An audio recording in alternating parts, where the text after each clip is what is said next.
Hello students, आज हम लोग एक टॉपिक उठा रहे हैं ortho centre and circum centre. ठीक है ना। यहाँ से बहुत अच्छा क्वेश्चन बनता है जेईई मेंस और एडवांस के लिए भी। ठीक है। और हम लोग यहाँ पे समझेंगे कि ऑर्थो सेंटर और सर्कम सेंटर का जो फॉर्मेट है या सेंट्रॉयड है या कोई भी पॉइंट है उसका जो फॉर्मेट है उसका मतलब क्या होता है। ठीक है ना। We are going to find out the meaning of any format of a points. ठीक है। तो आइए हम लोग सबसे पहले बात कर लेते हैं यहाँ पे। जैसा कि हम लोग जानते हैं सेंट्रॉयड क्या होता है, किसी भी ट्रायंगल का ये जो पॉइंट है ए बी और सी, तो सेंट्रॉयड का जो हमारे पास फॉर्मूला होता है वो क्या होता है sir, x1 plus x2 plus x3 upon में 3, ठीक है ना, comma y1 plus y2 plus y3 upon में 3। ये हमारा सेंट्रॉयड का फॉर्मूला होता है। तो हम लोग ना इस फॉर्मूले को एक फॉर्मेट किस तरीके से यहाँ पे दिखा रहे हैं जिसमें ए बी और सी जो है ना, हम लोग इसको पकड़ रहे हैं यहाँ पे ए बी और सी। ठीक है।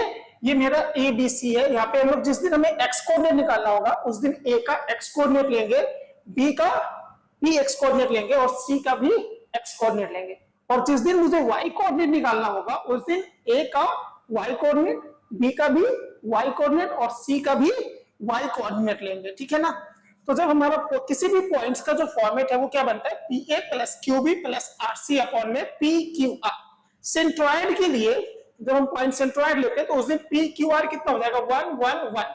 अगर आप यहाँ पे कंपेयर करेंगे तो यहाँ पे p कितना है 1 है, यहाँ पे q कितना है 1 है और यहाँ पे भी r कितना है 1 है। यानी coefficient of x1 x2 and x3 कितना है 1 है। Coefficient of x1 x2 and x3 कितना है 1 है। सिमिलरली अगर हम इन सेंटर की बात करें तो इन सेंटर का जो फॉर्मूला होता है वो क्या होता है ax1 plus b x2 plus c x3 upon में a plus b plus c, where abc are the length of bc ac and ab। तो यहाँ पे हमारा जो पी क्यू आर होगा वो क्या होगा A B and C. And orthocentre के लिए हमारे पास क्या होगा पी क्यू आर का value tan A tan B and tan C. और similarly circumcentre sin 2a sin 2b sin 2c। And excentre के लिए हम लोग माइनस ए बी और सी। ये एक्स सेंटर क्या होता है, ये बाहर वाला जो सर्किल बन रहा है इसके सेंटर को हम लोग क्या कहते हैं एक्स सेंटर कहते हैं। यहाँ पे आप ए लिख सकते हैं या I1 भी लिख सकते हैं। ठीक है, I1।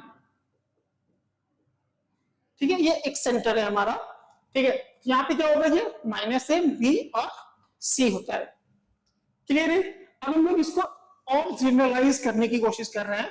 ठीक है ना। और जनरलाइज करके इसका एक एक्चुअल मीनिंग यहाँ पे पता करेंगे कि होता क्या है, क्योंकि इसको ध्यान से पढ़िए, ध्यान से देखिए, बहुत ही अच्छा टॉपिक है ये। ठीक है ना। और यहाँ से क्वेश्चन हमेशा आता है और आगे भी आता ही रहेगा। ठीक है। हम लोग यहाँ पे जो मेरा P है ना इसको हम लोग क्या पॉइंट P है कोई जिसको हम लोग जिसको मेरा फॉर्मेट है वो है PA plus QB plus RC upon में P plus Q plus R। इसको हम लोग क्या किए अलग अलग कर दिए हैं। तो इसको लिख सकते हैं P upon P plus Q plus R into A plus Q upon P plus Q plus R into B plus R upon P plus Q into P plus Q plus R into में C। अब मैं इन सारे चीज को, ये जो मेरा चीज है इसको मैं अल्फा मान लिया हूं और ये क्या हो गया है बीटा बन गया है और ये क्या हो गया है गामा बन गया है। ठीक है। और अब मैं यहाँ पे एक नया फॉर्मेट हमारा जो बनकर तैयार हुआ वो P हो गया अल्फा ए इंटू बीटा बी। ठीक है ना। और प्लस गामा सी। ठीक है। यहाँ पे अल्फा और बीटा और गामा अगर इन तीनों को ऐड करेंगे ना तो नीचे में P plus Q plus R सब में है, ऊपर में भी ऐड हो जाएगा और कट करके कितना आएगा 1। तो ध्यान रखना यहाँ पे A B और C का जो कोएफिशिएंट है उसका सम कितना है 1 है। अब आइए इससे हमारा जो एक्चुअल मीनिंग निकलता है ना वो यहाँ से निकलता है। ये हमारे लिए बहुत हेल्पफुल है। ठीक है ना। क्या है इसका मीनिंग, ये अल्फा बीटा गामा यहाँ पे क्या है इसके बारे में अब डिस्कस करते हैं, जो आज का हमारा टॉपिक का मेन बात है। ठीक है ना। हमें यही जानना है कि अल्फा बीटा और गामा, यानी किसी भी पॉइंट को आप इस फॉर्मेट में लिख सकते हैं और यहां से आपको क्या करना है अल्फा बीटा और गामा का वैल्यू फाइंड आउट करना है, और ये आपको बहुत हेल्प करेगा क्या करने में, एरिया के रेशियोज को फाइंड आउट करने में। अच्छा अब आइए समझते हैं इसका क्या मतलब है। तो यहाँ पे क्या है ना, अगर मुझे ये पॉइंट P मिल गया है, ठीक है, तो ये जो अल्फा है ना, अल्फा P ए के अपोजिट जो ट्रायंगल बन रहा है, इस पॉइंट P से लेकर के P B C, ये एक ट्रायंगल बन गया, इसका और ट्रायंगल ABC बड़े वाले ट्रायंगल दोनों का रेशियो क्या हो जाएगा, वो हो जाएगा हमारा अल्फा। या आप ऐसे भी बोल सकते हैं कि area of triangle PBC is equal to होगा alpha percent of area of triangle ABC। ठीक है, यानी ये जो ट्रायंगल है इस पूरे होल ट्रायंगल का अल्फा परसेंट है, यानी ये जो ट्रायंगल है PCA, ठीक है ना, PCA यानी AC के साथ जो B के अपोजिट है, B के अपोजिट है, A के अपोजिट वाले ट्रायंगल को हम लोग अल्फा परसेंट बोलेंगे, B के अपोजिट वाले ट्रायंगल को बीटा परसेंट बोलेंगे, और C के अपोजिट वाले को क्या बोलेंगे हम लोग, गामा परसेंट बोलेंगे। तो ये जो ट्रायंगल होगा ये होल का गामा परसेंट है, और ये जो ट्रायंगल है ये होल का बीटा परसेंट है, और ये जो ट्रायंगल है वो होल का अल्फा परसेंट है। तो अब आप आराम से बड़ी आसानी से इस ट्रायंगल का और इस ट्रायंगल का रेशियो क्या कर सकते हैं, area of triangle BPC upon area of triangle ABC कितना हो जाएगा, अल्फा हो जाएगा। अगर आप इसकी बात करें, area of triangle APC upon area of triangle ABC, ये कितना हो जाएगा, बीटा हो जाएगा। और area of triangle APB and area of triangle ABC, ठीक है ना, APB समझ रहे हैं ये वाला, और टोटल ABC, इसका अगर रेशियो निकालेंगे तो ये कितना देगा, गामा देगा। ठीक है ना, तो ये बड़ी आसानी से ना आपको दो ट्रायंगल के बीच में कंपेयर करने का मौका देता है, और आराम से इस पे क्वेश्चन भी बनता है और क्वेश्चन पूछा भी जाता है। एग्जांपल क्या है कि कोई पॉइंट है जिसका फॉर्मेट जो अपने फॉर्मेट में दिया हुआ है, ये 0.2a plus 0.3b plus 0.5c है, इसका मतलब यहाँ पे अल्फा जो है वो कितना है, 0.2 है, बीटा 0.3 है, और गामा 0.5 दिया हुआ है। अल्फा बीटा और गामा कितना दिया हुआ है, 0.2 0.3 एंड 0.5।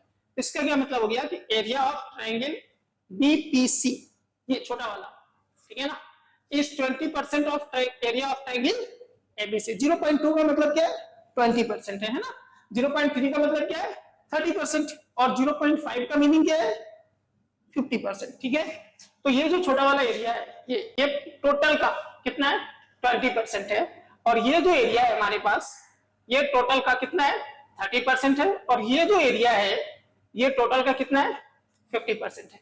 और अगर जब हम बात रेशियो में करेंगे तो इस ट्रायंगल का रेशियो, इस ट्रायंगल और ये टोटल ABC का रेशियो कितना हो गया, 0.2 हो गया। ठीक है, और ट्रायंगल APB और ट्रायंगल ABC का रेशियो कितना है, 0.5 है, और ट्रायंगल APC दिख रहा है, APC ये वाला छोटा वाला ट्रायंगल, ठीक है ना, और ट्रायंगल ABC जो ये बड़ा वाला है रेड कलर से बना हुआ है, उसका एरिया का रेशियो कितना होगा, 0.3 होगा। ठीक है, अच्छा अगली बात यहां से अगर हम निकालें, क्या कर रहे हैं कि हम लोग अगर इस ट्रायंगल का एरिया निकालना चाहते हैं तो कैसे निकालेंगे इस ट्रायंगल का एरिया, ये A है, ये B है, और ये C है, कहीं पे हमारे पास पॉइंट P है, ये ले लेता हूं पॉइंट P है, ठीक है ना, इसको यहां से ऐसे मिला दिया, या मैं अभी ऊपर वाले लाइन को हटा ही देता हूं, यहां से मैं एक हाइट ड्रॉ कर रहा हूं, ये हो गया कितना, H1, और यहां से एक हाइट ड्रॉ कर रहा हूं, इसका हो गया H2, ये परपेंडिकुलर है। अब बताइए ट्रायंगल PBC का एरिया क्या हो जाएगा, 1/2 base BC into height H1, और ऊपर वाले ट्रायंगल का 1/2 बेस BC इंटू में हाइट कितना है, H2 है, 1/2 BC से BC भी कट जाएगा, और इन दोनों एरिया का रेशियो कितना दिया हुआ है, 0.2 है। ठीक है ना, तो यहाँ पे आपके पास हाइट का रेशियो भी कितना आ जाएगा, 0.2 आएगा। ठीक है, तो ये जो चीज है ना आपको दो रिलेशन बताता है, एक तो एरिया का रेशियो एंड साथ ही साथ उस ट्रायंगल का हाइट का रेशियो भी देता है। ठीक है ना, दैट मींस अल्फा जो है वो H1/H2 भी है एंड A1/A2 भी है। ठीक है, या A1/A बोल सकते हैं इसको। टोटल अगर बड़े वाले को a मान लेते हैं तो दो चीज का ये रेशियो बताता है। आइए अब इस पे एक क्वेश्चन करते हैं, बहुत ही अच्छा सा क्वेश्चन है। देखिए यहाँ पे अच्छा सा क्वेश्चन है ये। क्या दिया है? कह रहा है 3 पॉइंट्स है हमारे पास जिसका कोऑर्डिनेट है 3,k1, 6,k2 and 7,k3 are the vertices of a triangle. ठीक है, कह रहा है then find x coordinate of orthocentre h। ठीक है, ऑर्थो सेंटर को h से रिप्रेजेंट कर रहा है और इसका x कोऑर्डिनेट चाहिए, तो कैसे निकालें? और दूसरा क्वेश्चन यहाँ पे दिया है area of triangle HBC upon में area of triangle ABC। H मतलब यहाँ पे ऑर्थो सेंटर है, तो H और बेस BC के साथ जो ट्रायंगल बन रहा है, अगर आप यहाँ पर कर ले बना ले ट्रायंगल, A है, B है और ये C है, इसका कोऑर्डिनेट दे दिया है 3,k1, ये है 6,k2 और C है 7,k3। अच्छा, उसके साथ ही साथ यहाँ पे दिया tan A का वैल्यू भी दिया है, tan B का वैल्यू भी दिया है। तो चलिए इसका सॉल्यूशन करते हैं। सॉल्यूशन में क्या करेंगे? हम लोग को पता है कि ट्रायंगल में तीनों एंगल का सम कितना होता है? 180 डिग्री। तो यहाँ पे हम लोग को पता है कि A plus B plus C equal to कितना होता है? 180 डिग्री। अगर हम लोग दोनों साइड tan लगा दें तो यहाँ पे क्या बन जाएगा? tan 180 ये होता है 0। tan A plus B plus C का वैल्यू क्या होता है फॉर्मूला? तो आप चाहेंगे तो लिख सकते हैं tan A plus tan B plus tan C minus tan A into tan B into में कितना? tan C अपॉन में नीचे में कुछ आएगा, मैं ये नहीं लिख रहा हूं क्योंकि ये इधर राइट साइड में 0 है, उधर जाएगा तो ये क्या हो जाएगा? 0 बन जाएगा। हम लोग ये काम क्यों कर रहे हैं? वो इसलिए कर रहे हैं क्योंकि हमारे पास tan A पता है, tan B पता है, लेकिन tan C नहीं पता है। तो tan C का वैल्यू चाहिए क्योंकि विदाउट tan C हम लोग ऑर्थो सेंटर नहीं निकाल सकते। ऑर्थो सेंटर में जो PQR है वो क्या है? tan A है, tan B है और tan C है। तो चलिए इसको सॉल्व कर लेते हैं। tan A tan B का वैल्यू पुट कर देते हैं, tan C बड़ी आसानी से यहाँ पे आ जाएगा। और अगर आप कैलकुलेट करेंगे तो tan C डायरेक्टली आपके पास यहाँ पे 1 आ जाएगा, tan C का वैल्यू 1 आ जाएगा। तो tan A tan B tan C पता है तो आप ऑर्थो सेंटर का x कोऑर्डिनेट बहुत ही आसानी से निकाल सकते हैं। क्या होगा वो? x coordinate of ortho centre, जिसको हम लोग यहाँ पे h से रिप्रेजेंट कर रहे हैं। tan A इंटू में x1 है प्लस tan B इंटू में x2 है प्लस tan C इंटू में x3 अपॉन में tan A plus tan B plus tan C। ये हो जाएगा कितना वैल्यू पुट करते हैं? tan A tan B tan C का 2 है, 3 है, 1 है, tan A tan B और tan C, और मेरा x1 है 3, 6 एंड 7। tan A का वैल्यू है 2 इंटू में 3 प्लस tan B का वैल्यू है 3 इंटू में 6 प्लस tan C का वैल्यू है 1 इंटू में 7 अपॉन में 2 प्लस 3 प्लस 1। अब इसको सॉल्व कर लेंगे, ये आ जाएगा 6 प्लस 18 प्लस 7 अपॉन में 6। 18 प्लस 7 25, 25 प्लस 6 31, ये हो जाएगा 31 अपॉन 6। ये आपका x coordinate of orthocentre मिल गया। ठीक है, अब हम लोगों के पास दूसरा जो क्वेश्चन है, क्वेश्चन नंबर 2, जिसमें हमारे पास एरिया का रेशियो निकालना है ना। यानी ये हमारे पास जो ट्रायंगल है A B C और यहाँ पे कहीं पे मेरे पास क्या है? H है। ठीक है, तो ये HBC area of triangle HBC upon में एरिया ऑफ ट्रायंगल एबीसी आपसे पूछा है। तो अगर हम लोग यहाँ पे देखें ना फॉर्मूला में, तो ये मेरा क्या है, टेन अल्फा टेन ए अपॉन में, यानी हमारा अल्फा जो होगा ये तो अल्फा के बराबर होना चाहिए।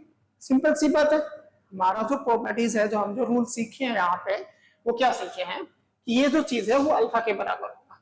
और अल्फा मेरा क्या है यहाँ पे, अल्फा मेरा यहाँ पे क्या है, अल्फा होता है sir P plus Q plus R, sorry P by P plus Q plus R. और यहाँ पे पी कितना है, टेन ए है, टेन ए का वैल्यू कितना हो गया यहाँ पे 2 अपॉन में, नीचे मिलिए ये P plus Q plus R, यानी ये कितना हो गया 6। इसको कट कर दे, बड़ी आसानी से ये कितना आ जाएगा, इसका रेशियो 1:3 आएगा। ठीक है ना। तो ये जो हमारा अपना फॉर्मेट है, ठीक है ना, बहुत ही इंपॉर्टेंट है। कब, जब हमें रेशियो निकालना होता है। हाँ, अगर इसका कोऑर्डिनेट एक्चुअली में पता होता, अगर इसका y coordinate k1 k2 k3 नहीं होता, कुछ नंबर्स दिया होता, तब तो हम लोग यहाँ पे इसका कोऑर्डिनेट निकाल लेते और क्या कहते हैं, पॉइंट के फॉर्मूला, वर्टिसेस फॉर्मूला से हम लोग इसका रेशियो, एरिया निकाल करके रेशियो निकाल सकते हैं। लेकिन जिस दिन नहीं पता रहता है ना, उस दिन ये क्या करते हैं, बहुत परेशान करेगा आपको, आप नहीं निकाल पाएंगे बिना इस मेथड के यूज किए। अब भैया नेक्स्ट पॉइंट जो हमारे पास है वो है कि अल्फा बीटा गामा जो है ना, वो निगेटिव भी हो सकता है। ठीक है ना, जरूरी नहीं कि हमेशा पॉजिटिव है। तो हम बात करते हैं ये निगेटिव कब होगा। तो अगर यहाँ पे हम बात कर रहे हैं क्या है, triangle ABC and triangle PBC. हमारा एबीसी कौन है, ये बड़ा वाला ट्रायंगल जो ग्रीन से बना है, और पीबीसी ये जो छोटा वाला ट्रायंगल है, ये पॉइंट हम लोग एबीसी के बाहर लिए है। ठीक है ना। अगर ये अपोजिट ऑफ बीसी होगा, किसके, बीसी के इस साइड्स के अपोजिट अगर होगा, तब अल्फा उस दिन निगेटिव हो जाएगा। ठीक है, अल्फा उस दिन नेगेटिव हो जाएगा। अच्छा, अब मैं इस वाले बेस, हर बेस के साथ एक ट्रायंगल बनता है यहाँ पे, तो AB के साथ एक ट्रायंगल बना रहा हूं, तो PAB और ABC अगर AB लाइन के सेम साइड में है, AB लाइन के सेम साइड में कौन, PAB और ABC। ठीक है, तो इसका यहाँ पे जो बीटा होगा इसका क्या होगा, पॉजिटिव होगा। गामा भी क्या होगा, अगर हम इस बेस से मिलाएं तो ये ट्रायंगल दिख रहा है APC और ABC, ये भी दोनों ट्रायंगल जो है ना वो AC के सेम साइड में है, इसलिए गामा भी क्या होगा, पॉजिटिव होगा। गामा भी क्या होगा, पॉजिटिव होगा। तो इस केस में जब पॉइंट इस एरिया में होगा तो यहाँ पे अल्फा नेगेटिव होगा, बीटा क्या होगा, पॉजिटिव होगा, और गामा क्या होगा, पॉजिटिव होगा। ठीक है ना। अब आइए हम लोग इसको अच्छे से देख लेते हैं थोड़ा। देखिए, अगर पॉइंट्स ट्रायंगल के अंदर है, ठीक है ना, ट्रायंगल के अंदर है, तो अल्फा भी पॉजिटिव, बीटा भी पॉजिटिव और गामा भी पॉजिटिव होगा। लेकिन अगर ये A, इसको बोल रहे हैं ये B है, और ये मेरा क्या है, C है, अगर BC के नीचे है तो सिर्फ अल्फा पॉजिटिव, ठीक है ना, और बीटा और गामा क्या होगा, अल्फा नेगेटिव होगा, beta and gamma is positive. इधर ये किसके पीछे है, AC के पीछे है, तो अगर ये AC के पीछे है तो यहाँ पे कौन, अल्फा पॉजिटिव, सिर्फ बीटा नेगेटिव होगा और गामा पॉजिटिव हो जाएगा। और अगर AB के पीछे है, किसके, AB के पीछे है, तो यहाँ पे कौन पॉजिटिव होगा, alpha positive, beta positive and gamma negative. और यहाँ पे आके देखते हैं, यहाँ पे कौन है, AC के पीछे है और BC के भी पीछे है, तो AC और BC की वजह से कौन है, अल्फा नेगेटिव हो जाएगा, और BC की वजह, AC की वजह से बीटा नेगेटिव हो जाएगा, तो सिर्फ यहाँ पे गामा कौन है, पॉजिटिव रहेगा। ठीक है, सिमिलरली आप यहाँ पे भी ये सारा चीज देख सकते हैं। ठीक है, कि कहाँ पे कौन से पॉइंट का अल्फा, बीटा और गामा पॉजिटिव होगा, आप यहाँ से बड़ी आसानी से पता कर सकते हैं। ठीक है, अब हमारे पास एक क्वेश्चन है यहाँ पे, क्या है question, A equal to x1 y1, B का कोऑर्डिनेट दिया हुआ है x2 y2 एंड C का कोऑर्डिनेट दिया हुआ है x3 y3। ठीक है, और D एक पॉइंट है जिसका रिलेशन ये दिया हुआ है। ठीक है, यानी P पता है, Q पता है, R भी पता है, और P plus Q plus R कितना के बराबर है, 3 के बराबर है। तो आपसे एक सिंपल सा क्वेश्चन पूछा है, area of triangle ABC upon area of triangle DBC। ठीक है, तो अगर हम इसको सॉल्व करें तो क्या कर सकते हैं, ये A है, ये B है और ये क्या है, C है। अगर यहाँ पे आप देखेंगे ना तो 6/3 अल्फा होगा और -2/3 बीटा होगा और -1/3 गामा होगा हमारा। तो अल्फा तो पॉजिटिव है, बीटा और गामा निगेटिव है, तो बीटा और गामा निगेटिव है, इसका मतलब डी हमारा कहां पे होगा, इस पोर्शन में कहीं पे होगा, डी ऊपर में, है ना। अच्छा, तो अब बोला है कि ये जो डी है उसका किसके साथ, बीसी के साथ। ये अगर आप एक ट्रायंगल बना लें डीबीसी, ये और ये, ठीक है, इसका इस ट्रायंगल का रेशियो और एबीसी का, तो पहले ऊपर में एबीसी और नीचे में कितना है, डीबीसी है, इन दोनों का रेशियो क्या होगा। तो हम लोग को पता है कि area of triangle DBC upon में एरिया ऑफ ट्रायंगल एबीसी, ये इक्वल टू होता है अल्फा। और हमारे पास अल्फा कितना है, अगर अल्फा की हम लोग बात करें यहाँ पे तो अल्फा इक्वल टू है 6 अपॉन में कितना 3, ये इक्वल टू कितना हो गया 2, ठीक है ना। लेकिन ये इसका अपोजिट पूछ रहा है, डीबीसी नीचे में है और ये, तो यानी 1 अपॉन अल्फा हमसे पूछ रहा है, तो 1 अपॉन अल्फा कितना हो जाएगा 1/2। ये जो रेशियो आएगा ये हमारा आंसर हो जाएगा, बड़ी आसानी से इससे बनता है, ठीक है ना। आपको कहीं भी एरिया निकालने की जरूरत नहीं है, कोऑर्डिनेट जानने की जरूरत नहीं है, बस आपको एक रिलेशन चाहिए पॉइंट का और आप इसकी हेल्प से 1 से 2 लाइन में ये क्वेश्चंस कर सकते हैं।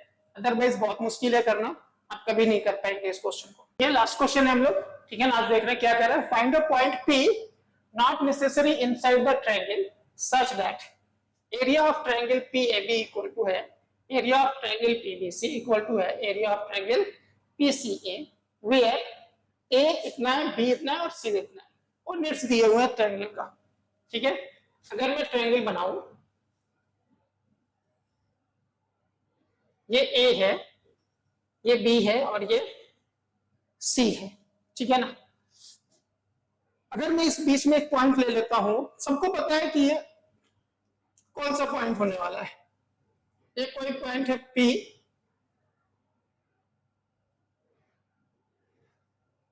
कह रहे हैं कि ये जो एरिया है ना सब बराबर है, ये और ये तीनों एरिया आपस में इक्वल है, ठीक है। दैट मींस क्या है कि अल्फा बीटा और गामा क्या है यहाँ पे इक्वल है, अल्फा बीटा और गामा क्या है इक्वल है। तो कह रहे हैं कि कितने पॉइंट्स होंगे या जो पॉइंट्स है उसके कोऑर्डिनेट्स बताएं जो इनसाइड द ट्रायंगल हो और आउटसाइड द ट्रायंगल हो। इनसाइड द ट्रायंगल के लिए तो सबको पता है सेंट्रॉयड है, ठीक है ना।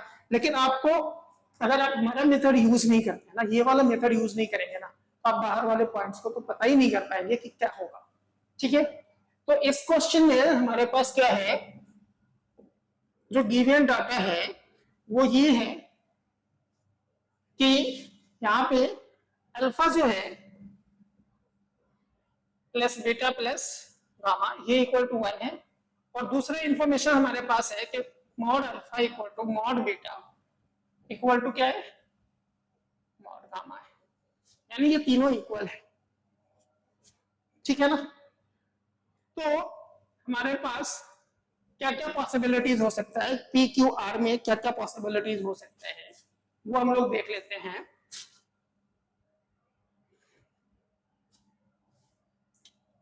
जो मेरा पी क्यू आर जो हो सकता है, ये अल्फा बीटा गामा जो भी बोले, अल्फा बीटा गामा जो हो सकता है वो क्या हो सकता है, के के के तीनों सेम हो जाए, ठीक है ना।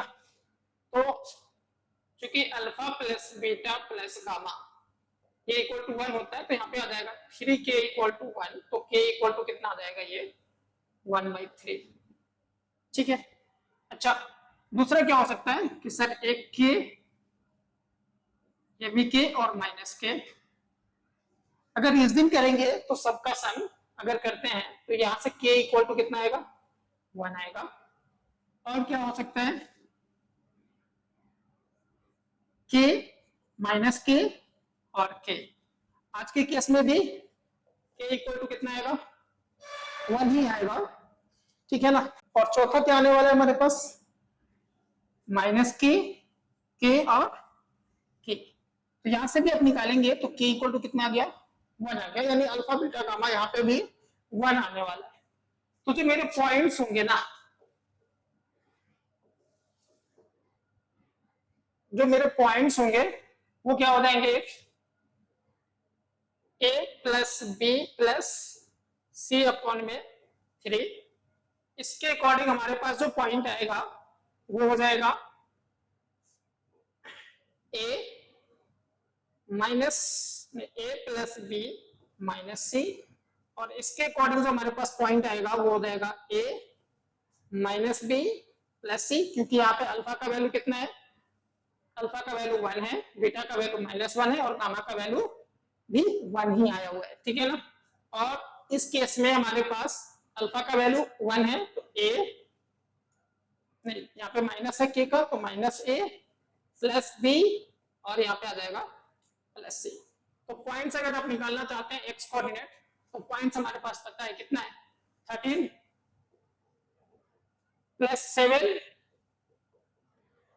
प्लस 2 डिवाइडेड बाई 3, ये x कोऑर्डिनेट निकल जाएगा, ठीक है ना। सिमिलरली आप y कोऑर्डिनेट भी निकाल सकते हैं। इस केस में अगर निकालना चाहते हैं पॉइंट्स, तो यहाँ हो जाएगा 13 प्लस 7 माइनस कितना लिख दूं, तो ये x कोऑर्डिनेट दे देगा 13 प्लस 7, और यहाँ पे माइनस में कितना आ जाएगा 2। इस वाले केस में अगर करते हैं तो ये क्या हो जाएगा 13 माइनस 7 प्लस 2, और यहाँ पे क्या हो जाएगा -13 प्लस 7 प्लस 2। ये x कोऑर्डिनेट है हर पॉइंट्स का, ठीक है ना। अब y कोऑर्डिनेट भी इसी फॉर्मेट पे बैठा करके बड़ी आसानी से निकाल सकते हैं, कोई तकलीफ नहीं होगी यहाँ पे। तो आपके पास टोटल जो है ना कितने पॉइंट्स मिलेंगे, 4 पॉइंट्स मिलेंगे। और अगर आप इसको ध्यान से देखेंगे ना तो ये चारों पॉइंट्स क्या होगा, ये जो चारों पॉइंट्स है ना आपको एक पैरेललोग्राम बनाता हुआ नजर आएगा। क्या बनाता हुआ नजर आएगा, पैरेललोग्राम। ये जो P पॉइंट्स है ना, ये P पॉइंट्स इस ट्रायंगल के साथ पैरेललोग्राम बनाता हुआ नजर आएगा। ये Q भी, अगर इसको Q बोलते हैं तो ये भी और ये भी, ये सब इस ट्रायंगल के साथ एक पैरेललोग्राम बनाएगा, ठीक है। तो यहां से निकालना बहुत आसान है। अब आराम से इसको अगर कैलकुलेट करना चाहते हैं तो कैलकुलेट कर सकते हैं, कोई दिक्कत नहीं होगी। क्या कर सकते हैं, 13 प्लस 7 प्लस 2 कितना होगा, 22/3। ये सेंट्रॉयड हो रहा है, और y कोऑर्डिनेट अगर इसका देखें तो कितना हो जाएगा, 12 5 17 प्लस 8 17 3 25/3। ये जो हो गया सेंट्रॉयड हो गया, जिसको हम लोग जी से बोलेंगे बीच वाला पॉइंट। बाहर का जो 3 पॉइंट है ये है कितना, 13 प्लस 7 माइनस 2 है। तो दूसरा जो पॉइंट होगा हमारे पास वो हो जाएगा 13 20 माइनस 2 18, कॉमा अगर y कोऑर्डिनेट की अगर हम लोग बात कर ले तो ये हो जाएगा 12 प्लस 5 17 17 माइनस 8 9। आप यहाँ पे 9 लिख सकते हैं, ठीक है ना। सिमिलरली आप इसी फॉर्मेट पे सबको कैलकुलेट कर ले, आपका सारा पॉइंट्स आ जाएगा, ठीक है। और यहाँ पे एक लास्ट क्वेश्चन है जो आपके लिए होमवर्क है, ठीक है। आप इसको अच्छे से कीजिएगा, ये आपका क्या है, होमवर्क है। क्या कह रहा है, find point P if area of triangle PAB, area of triangle PBC, area of triangle PCA are in the ratio 2:3:4 where A equal to 18, 18, ठीक है, B है 36,9 एंड C है 0,27। ये तीनों कोऑर्डिनेट्स दिए हुए हैं वर्टिसेस के यहाँ पे, ठीक है ना। उस पॉइंट P को निकालना है जिसकी वजह से इन ट्रायंगल्स का एरिया का रेशियो 2:3:4 बन रहा है, ठीक है।